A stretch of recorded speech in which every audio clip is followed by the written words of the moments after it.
வணக்கம், நான் உங்கள் அம்மா சமையல் மீனாட்சி. இன்றைக்கி நம்ம பார்க்க போகிறது ரசமலா எப்படி செய்கிறதுன்னு பார்க்கலாம். நம்ம ரசமலாக்கு தேவையான பொருட்கள் 3 லிட்டர் பால் வந்து ரசமலா உருண்டை பண்ணுறதுக்காக வச்சுருக்கேன். 2 லிட்டர் பால் வந்து நம்ம உருண்டையை வந்து நல்லா காய்ச்சி போடுறதுக்காக வச்சுருக்கேன். குங்குமப்பூ வந்து ஒரு சின்னதாக ஒரு சிட்டிகை எடுத்துகிட்டு இருக்கேன். ஒரு 10 கிராம் முந்திரி பொடியாக நறுக்கி வச்சுருக்கேன். பாதமும் 10 கிராம் வந்து பொடியாக நறுக்கி வச்சுருக்கேன். 300 கிராம் சர்க்கரை, ஒரு 4 எலுமிச்சம்பழம் வச்சுருக்கேன். இப்போ நம்ம ரசமலா எப்படி பண்ணுறதுன்னு பார்க்கலாம்.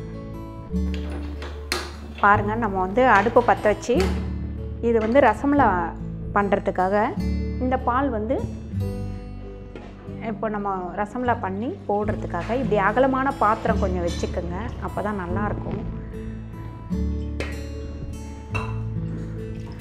இப்போ நம்ம எந்த பால்லையுமே தண்ணி ஊற்றி காய்ச்சலை, அதனால் இது நம்ம கொஞ்சம் கிண்டிக்கிட்டிங்கன்னா உங்களுக்கு நல்லாயிருக்கும்.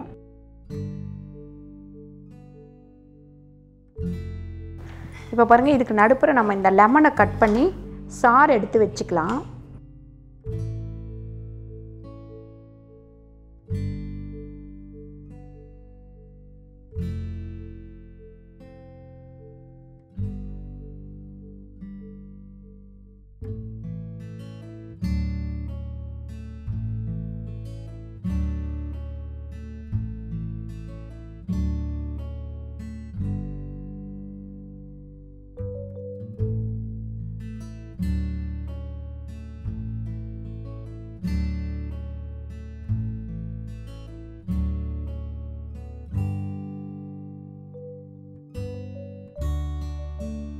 பால் வந்து நல்லா காயட்டும், அப்போ தான் நமக்கு செய்யறதுக்கு வசதியாக இருக்கும்.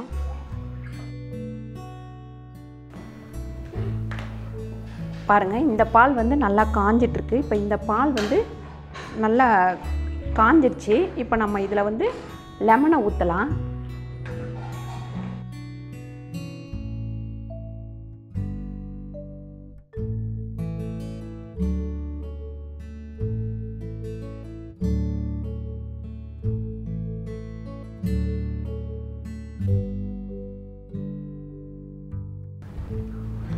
இந்த சூடான பாலை வந்து நம்ம இந்த குங்குமப்பூவில் கொஞ்சம் நேரம் ஊற்றி வைக்கலாம், நல்ல கலர் வரும்.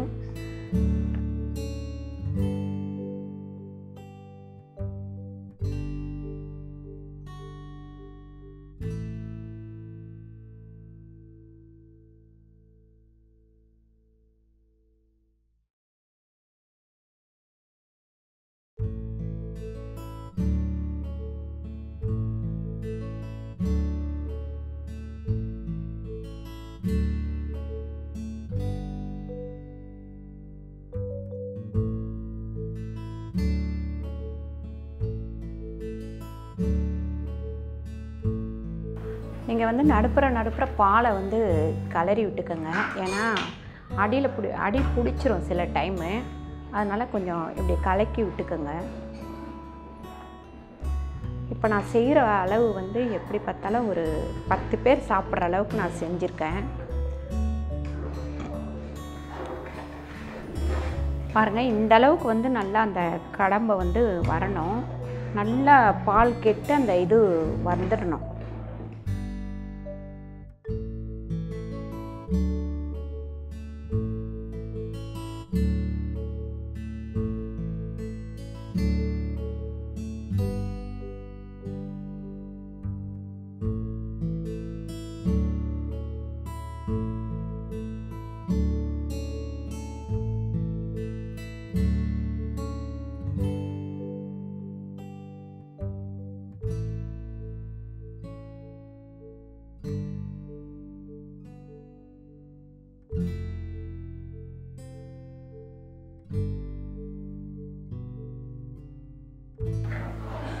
பாருங்கள், பால் வந்து சிம்மில் இருக்கட்டும், இது மட்டும் காஞ்சின்னு இருக்கட்டும். அதுக்கு நடுப்புற நம்ம இதை எடுத்து ஊற்றிக்கலாம்.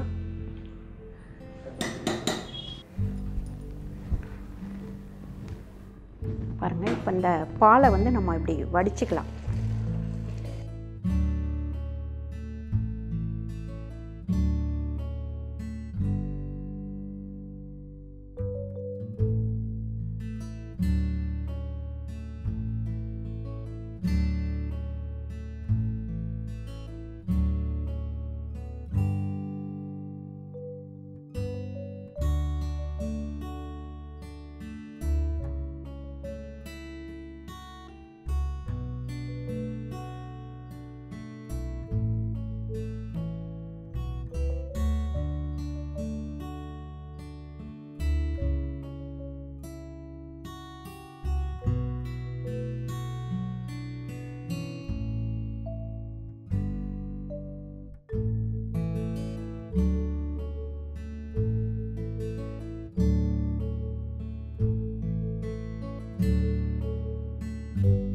இதில் உள்ள தண்ணி ஃபுல்லாக நம்ம வடிச்சிடணும், தண்ணியே இருக்கக்கூடாது.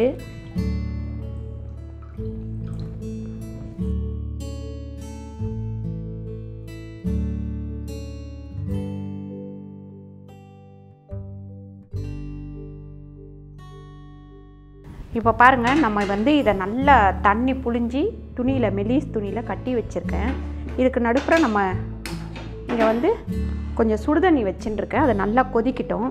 அதுக்கு முன்னாடி இங்கே பாருங்கள், இந்த மாதிரி மிக்ஸி இருந்தால் இதை யூஸ் பண்ணுங்கள். அப்படி இல்லை அப்படின்னாக்கா நீங்கள் நார்மல் மிக்ஸிலேயே நம்ம மோர் அடிக்கிறோம் இல்லைங்களா, அந்த இது போட்டுக்கோங்க. போட்டுட்டு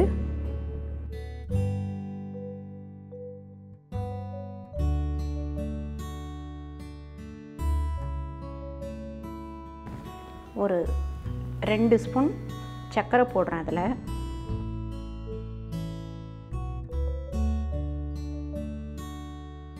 பாருங்கள், இந்த பக்கம் நம்ம வந்து ரைட் சைட் திருப்பக்கூடாது, லெஃப்ட் சைட் திருப்பணும்.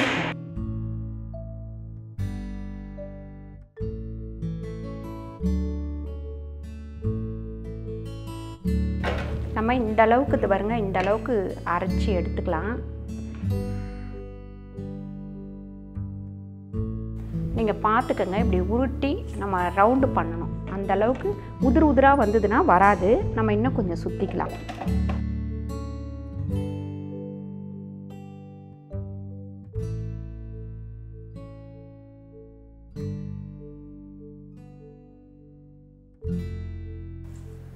இப்போ பாருங்கள், நல்லா வருது.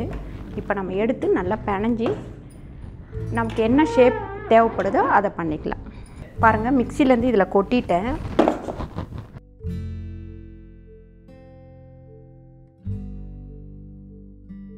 இதை வந்து நல்லா நீங்கள் பிணைஞ்சிடணும். பிணைஞ்சிட்டா தான் நமக்கு நம்ம ஷேப் பண்ணும்போது கரெக்டாக வரும்.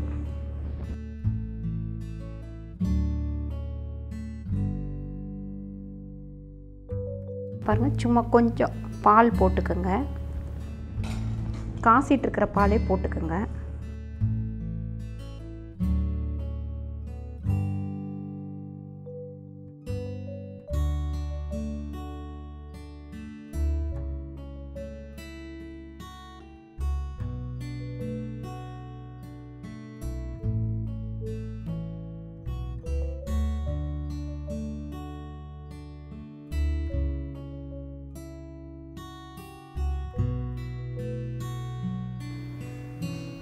பாருங்கள், நம்ம இந்த ஷேப்பில் பண்ணிக்கலாம்.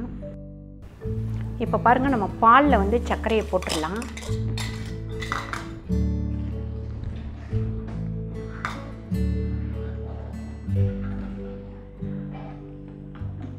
சர்க்கரை, அந்த குங்குமப்பூ அதையும் நம்ம போட்டுடலாம்.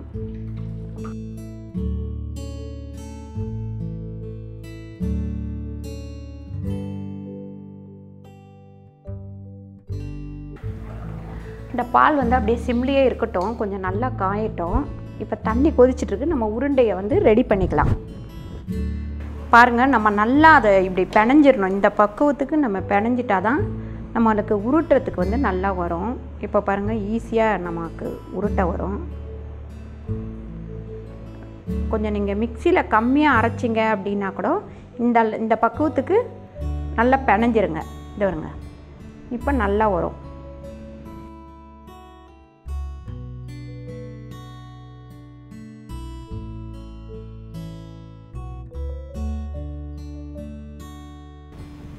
இப்போ வந்து நம்ம ஃபுல்லாத்தையும் உருட்டி எடுத்துக்கலாம். நீங்கள் மிக்சியில் போடும்போது மட்டும் கொஞ்சம் கொருன்னு இருந்ததுன்னா மறுபடியும் போட்டு அரைச்சிக்கோங்க. அரைச்சிட்டு இந்த பக்குவம் வரணும், இந்த அளவுக்கு அரைச்சிக்கோங்க. அப்போ தான் வந்து பிணைஞ்சிருங்க. நல்லா பிணைஞ்சிட்டிங்கன்னா உங்களுக்கு உருட்டும் போது ஈஸியாக இருக்கும். பால் நல்லா காஞ்சிச்சு. இப்போ நம்ம இந்த அடுப்பை ஆஃப் பண்ணிடலாம். தண்ணி பாருங்கள், நல்லா கொதிச்சிட்ருக்கு. நீங்கள் ஒன்று ஒன்றா இப்படி போடுங்க.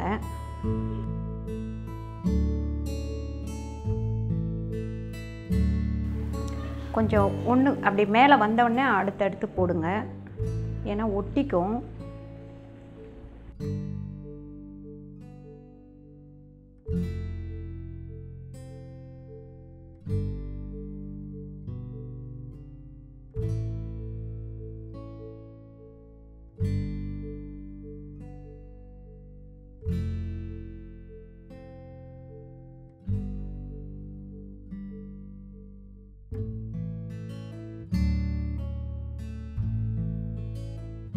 கொஞ்சம் ஒரு 4 நாள் மேலே வந்ததுக்கப்புறம் நீங்கள் போடுங்க. அப்படி போட்டிங்கன்னா தான் உங்களுக்கு வந்து ஒன்றோட ஒன்று ஒட்டாது, உடையாது.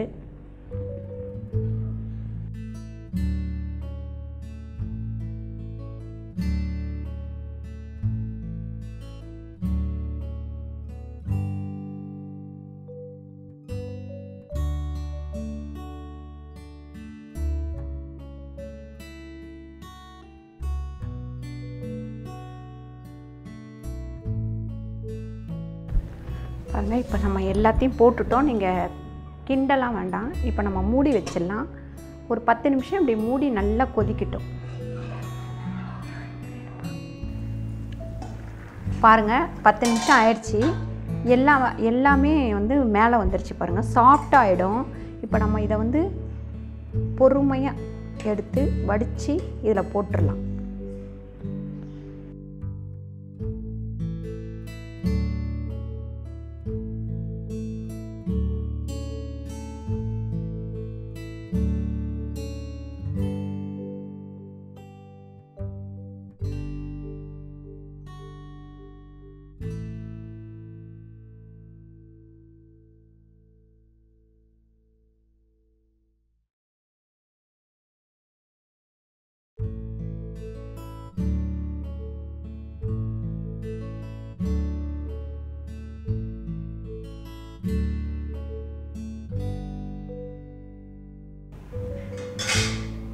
பாருங்கள், இப்போ ரசமலாய் வந்து ரெடி ஆயிடுச்சு. நம்ம அது மேலே வந்து கட் பண்ணி வச்சுருக்கிற பாதாமையும் முந்திரியும் வந்து போட்டுடலாம். இல்லை நீங்கள் திருவி எடுத்து வச்சுக்கிட்டிங்கன்னா கூட, நம்ம யாராவது கெஸ்ட்டு வரும்போது இந்த மாதிரி பண்ணோம்னாக்கா சர்வ் பண்ணும்போது மேலே கூட போட்டு கொடுத்துக்கலாம். இந்த வீடியோ உங்களுக்கு பிடிச்சிருந்தா லைக் பண்ணுங்கள், ஷேர் பண்ணுங்கள், சப்ஸ்கிரைப் பண்ணுங்கள், ஃபேஸ்புக்கில் ஷேர் பண்ணுங்கள். நன்றி, வணக்கம்.